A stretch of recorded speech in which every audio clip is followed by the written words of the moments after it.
하나님의 은혜라는 말을 들으면 무엇이 떠오르십니까?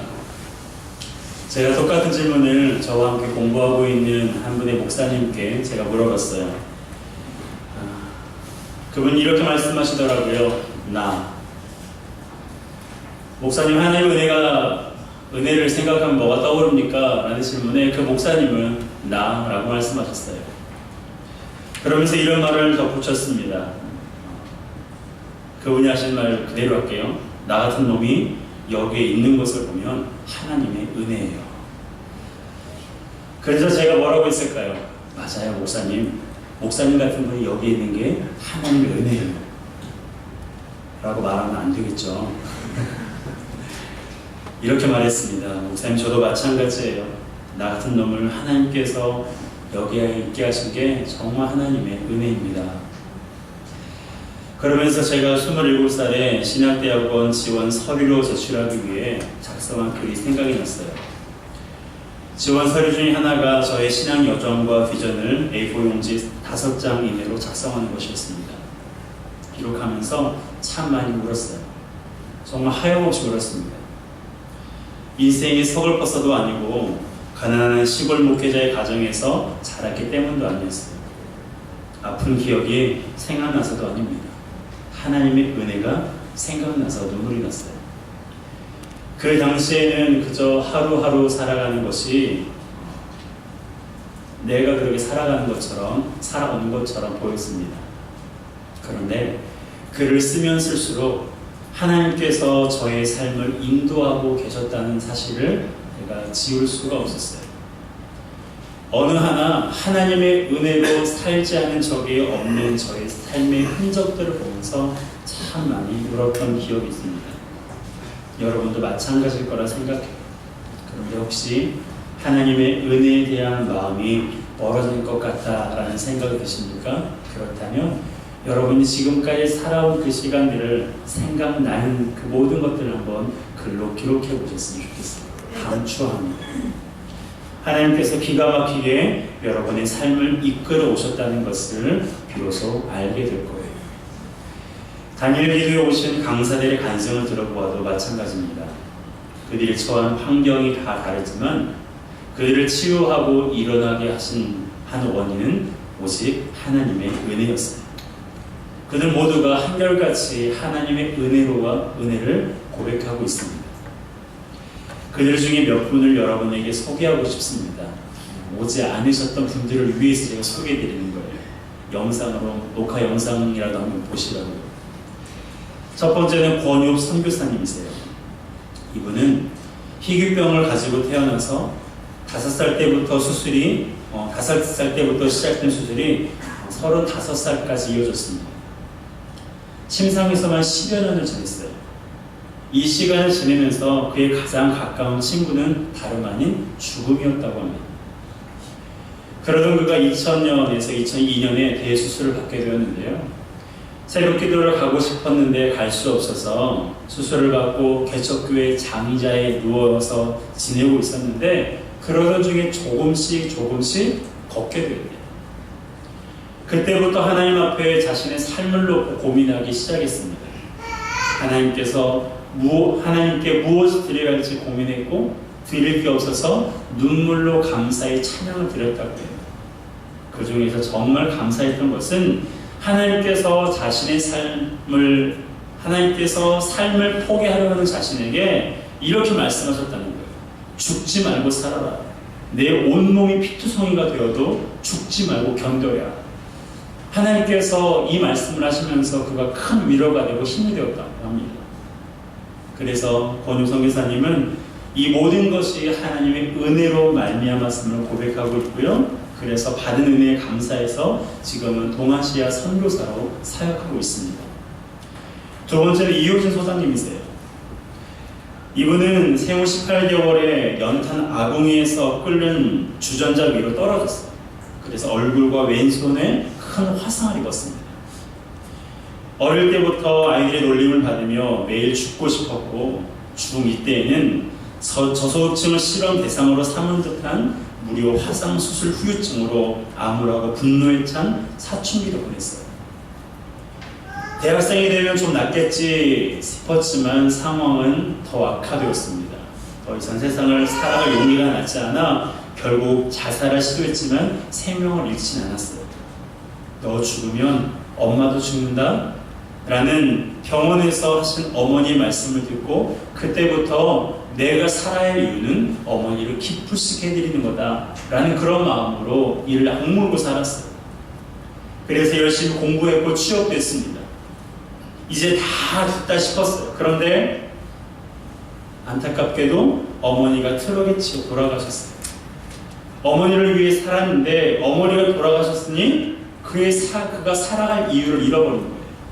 그래서 다시 자살을 결심했을 때 하나님이 그의 인생에 개입하셨습니다.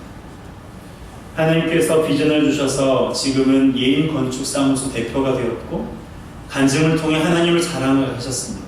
그리고 일명 요모씨라고 하는 신실한 형제를 만나 결혼하게 하셨고 아들을 통해 자신의 아픈 과거를 하나님께서 치유하셨다고 고백했습니다. 또 한 분을 소개하고 싶습니다. 바로 줄리조 집사님이신데요.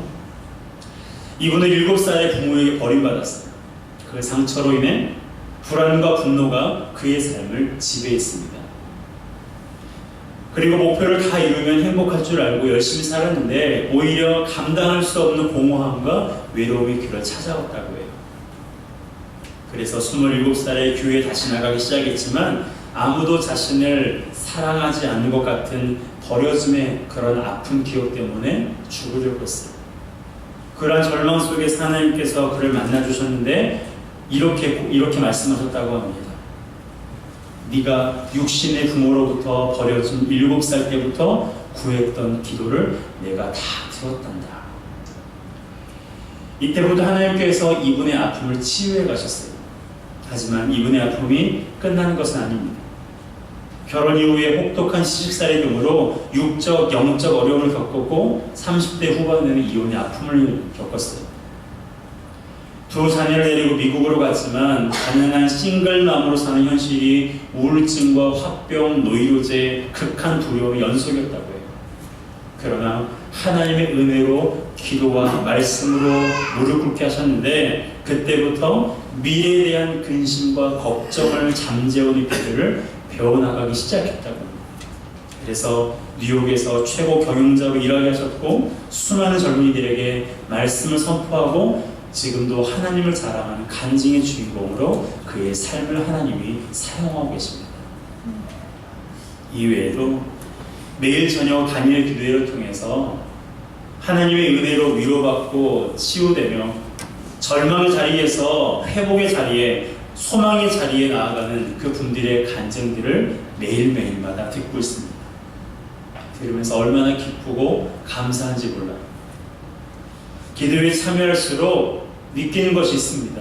아, 정말 하나님의 은혜가 크구나.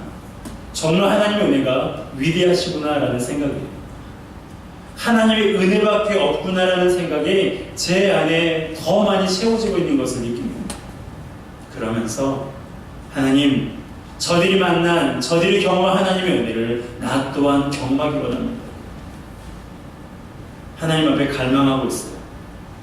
저뿐만 아니라 우리 모두가 매일의 삶 속에서 하나님의 은혜를 경험하기를 주님의 이름으로 축복합니다.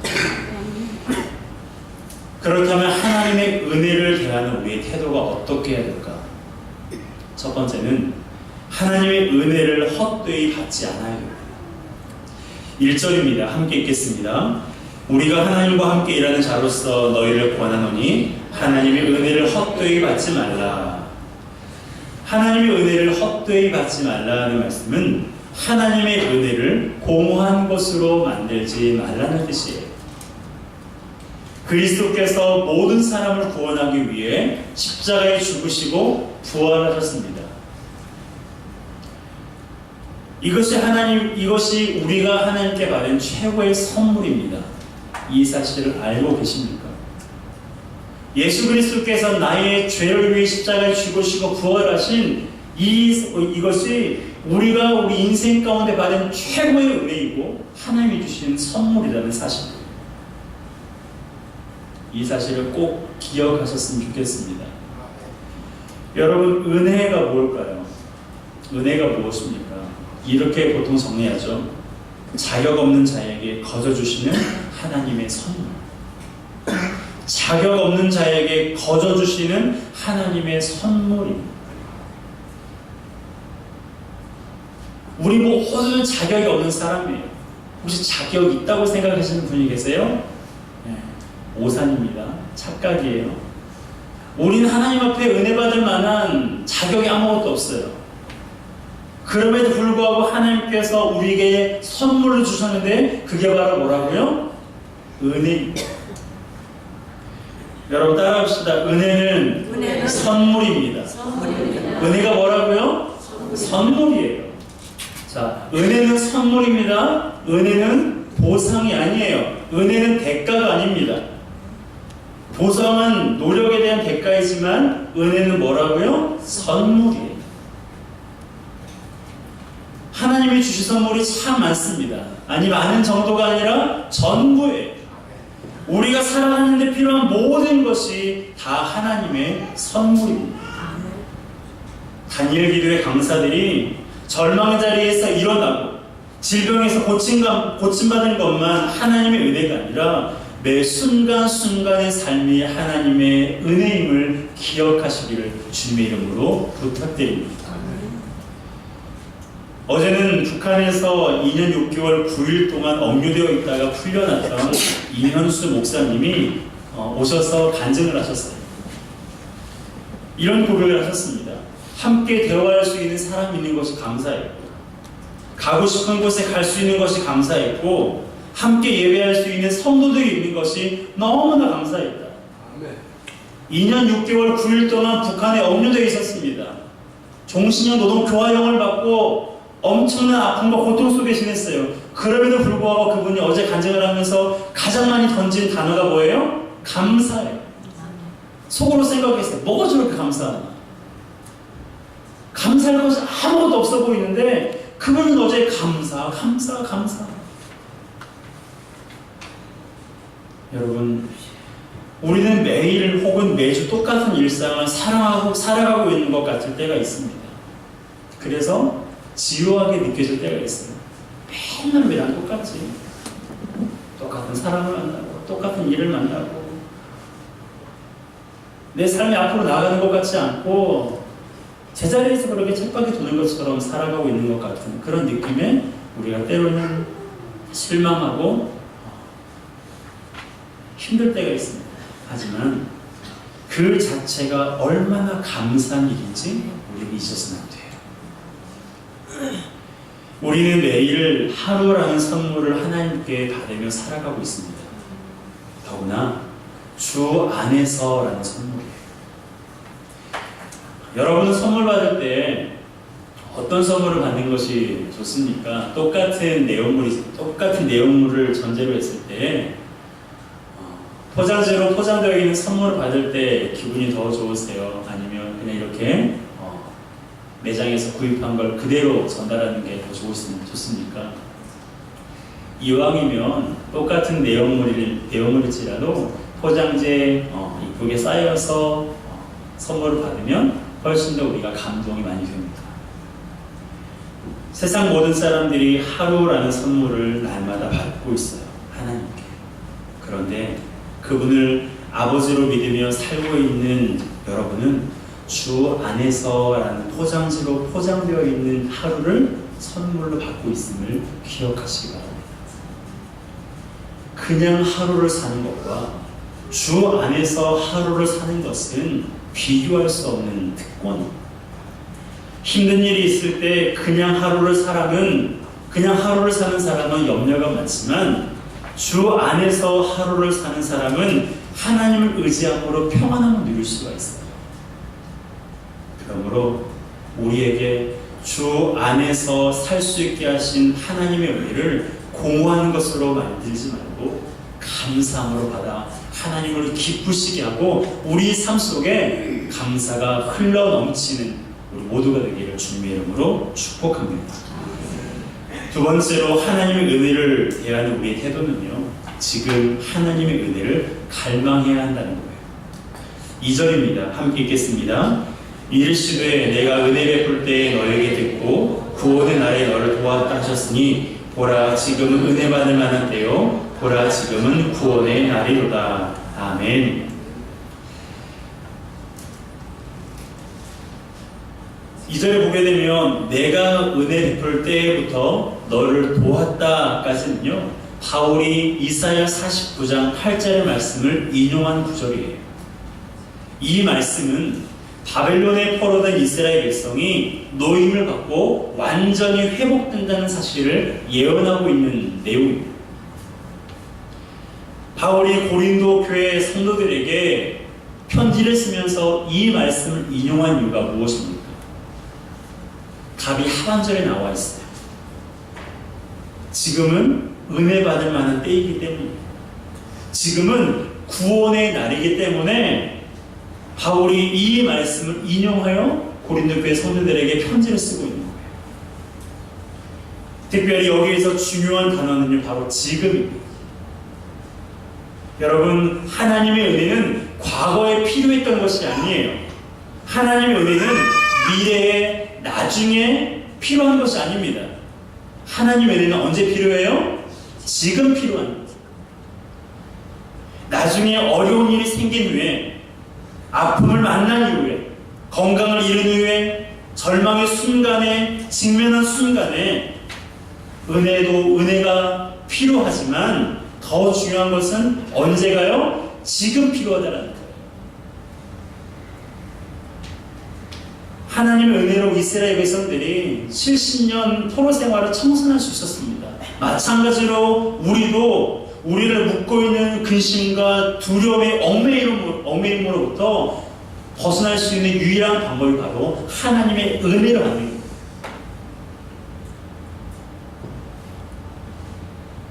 지금 근심과 두려움이 주는 그런 어두명에 사로잡혀 있는 성도가 있습니까? 그렇다면 속히 지금 하나님의 은혜가 필요한 시점입니다. 내가 그 문제를 해결하려는 것이 아니라 하나님 나를 좀 도와주십시오. 하나님 나에게 은혜를 베풀어 주십시오. 라고 하나님 앞에 무릎으로 나가야 할 때입니다. 여러분, 하나님의 은혜 없이 살 수 있습니까? 여러분은 하나님의 은혜 없이 살 수 있으세요? 저는 살 수 없어요. 어떤 사람은요, 나는 건강하니까 살 수 있어 라고 말할 수도 있어요. 그런데 하나님의 건강을 걷어가 버리시면 어떡하시겠어요? 나는 돈이 있으니까, 나는 젊으니까, 나는 인맥이 짱짱합니다. 여러분, 내가 내 것이라고 말하는 모든 것이 다 하나님의 거예요. 그러니 하나님이 걷어가 버리시면 우리는 아무것도 할 수 없어요. 요한복음 15장에서 말씀하고 있잖아요. 나는 포도나무에 너희는 가지다. 네가 나를 떠나서는 아무것도 할 수 없다. 나무에서 떨어져 버린 그 가지가 뭘 할 수 있겠어요? 잠시는 살아있는 것처럼 보여요. 잠시는 꽃이 창창한 것처럼 보입니다. 하지만 금세 시들어버리고 말라버립니다. 우리 인생이 그와 같다는 거예요. 그렇다고 하나님이 말 안 듣는다고 깡패처럼 막 가져가시는 분은 아니세요. 다만 우리가 가지고 있는 것들이 내가 내 것이라고 말하는 그것이 하나님께 나아가는 것을 방해한다면, 하나님을 의지하는 것을 방해한다면 하나님은 그것을 가져가기도 하세요. 그래서 제가 제 아들 동건이를 너무나 사랑하지만 하나님보다는 더 사랑하지 않으려고 애쓰고 있습니다. 하나님의 가져가시지 않아요. 여러분, 우리는 하나님의 은혜가 없으면 한시도 살 수 없어요. 나중에 어려움이 닥쳐서 하나님이 그제서야 하나님의 은혜를 구하지 마시고요. 지금 하나님의 구하는 연습을 하세요. 여러분, 연습 없이 준비 없이 어떤 것도 할 수 없어요. 저는 축구를 참 좋아합니다.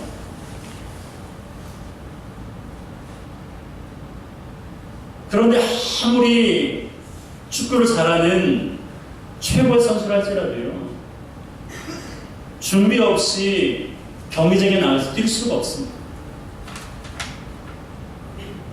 아무리 많은 지식이 있는 사람이라 할지라도 어느 기간 동안, 일정 기간 동안 책을 놔버리고 멍하니 있다가 무언가를 하려고 하면요, 생각이 나질 않아요. 머리가 돌아가지 않아요. 우리 인생 가운데 준비 없이 할 수 없는 것은, 할 수 있는 것은 아무것도 없습니다. 하나님의 은혜를 구하는 것도 마찬가지예요. 내가 나중에 어려운 일을 만나면 그때 은혜를 구해야지. 내가 나중에 건강을 잃어버리면 그때 하나님 나를 좀 고쳐달라고 기도해야지. 네, 좋아요. 기도하세요. 하지만 우리가 꼭 기억해야 할 것이 있어요. 평소에 하나님의 은혜를 구하는 연습을 하지 않으면 우리 인생에 갑자기 어려운 일을 만나면요, 구할 수 있을 것 같죠? 아니요, 못해요. 여러분, 하나님의 은혜는 나중에 필요한 것이 아니라 지금 필요합니다. 나중을 위해서라도 지금부터 하나님의 은혜를 구하는 연습을 부단히 하셨으면 좋겠어요. 갈망합시다. 하나님, 저에게 은혜를 주세요. 당신의 은혜가 없이는 내가 살아갈 수 없습니다. 라고 하나님 앞에 간구하는 우리 모두가 되기를 주님의 이름으로 축복합니다. 여러분, 하나님은 구하는 자에게 거저주세요. 믿으십니까? 하나님은 구하는 자에게 거저주세요. 자기 아들도 거저주셨잖아요.